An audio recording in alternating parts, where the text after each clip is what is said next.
2018 թվականին Հայաստանի Հանրապետության պետական պարկը կազմել է շուրջ 6.9 միլիարդ դոլար, 2025 թվականի դրությամբ այն արդեն հատել է 14.5 միլիարդ դոլարի շեմը։ Այսինքն 7 տարվա ընթացքում պետական պարկն աճել է ավելի քան 107%-ով։ Այս աճի պատճառների եւ հետևանքների մասին իր գնահատականներն է ներկայացրել տնտեսագետ Թաթուլ Մանասերյանը։ Նրա խոսքով այսօր ամբողջ իշխանական համակարգը լցված են ոչ պրոֆեսիոնալներով, որոնք բացարձակ տեղյակ չեն իրենց աշխատանքի բնույթից, եւ դա ամենամեծ կոռուպցիան է, ամենամեծ վնասը պետությանն ու պետականությանը։ Պետական պարտքի ձևավորումն է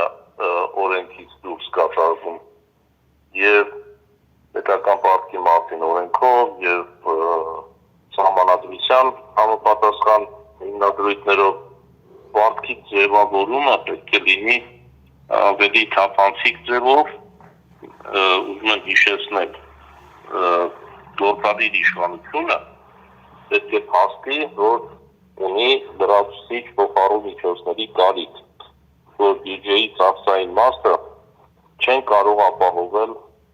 եկամուտները։ Տնտեսագետը նաև ընդգծել է, որ փոխարուն միջոցները միշտ ունեն պայմաններ, ինչպես ներքին, այնպես էլ արտաքին աղբյուրներից ստացվող միջոցները, եւ այդ պայմանները եւս պետք է հաստատվեն խորհրդարանի կողմից։ Պետք է ստանալ ազգային ժողովի հաստատումը եւ միայն դրանից հետո դիմել տարբեր աղբյուրների, ներքին կամ արտաքին փոխարուն միջոցների ներգրավման համար։ Սա է օրինական ճանապարհը, սակայն եթե պարտքը կրկնապատկվել է, նշանակում է թե ծավալները, թե մեխանիզմները մի կողմ են դրվել եւ արվել է այնպես, ինչպես նպատակահարմար են գտել, նկատում է տնտեսագետը։ Դրանից հետո արդեն հաշվետվող արտադրության մասին կարող են խոսել, թափանցիկության մասին, որը եւս լրիվ բացակայում է։ Այսինքն, եթե նույնիսկ որպես պատգամավոր դիմեք գործադիր մարմնին եւ ասեք, ուսման ներկայացրեք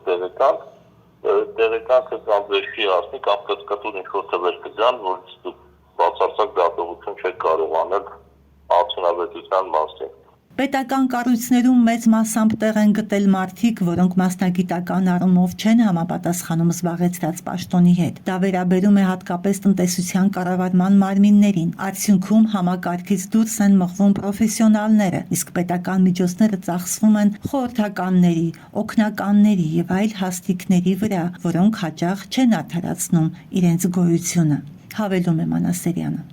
Անդրադառնալով աղքատության մակարդակին, նա նշել է, որ պաշտոնական հայտարարություններն աղքատության կրճատման մասին չեն արտացոլում իրական պատկերը։ Երբ որ ասում են մենք աղքատությունը փորձել ենք վերացնել կամ կրճատել, ուղղակի շատ խորամանկ քայլ են արել։ Վերցնում եւ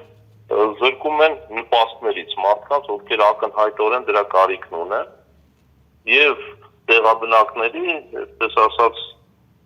բոլորին պետք է տեղաբնակ համարենք, բայց հատկապես Արցախից եկած բռնագաղթած մեր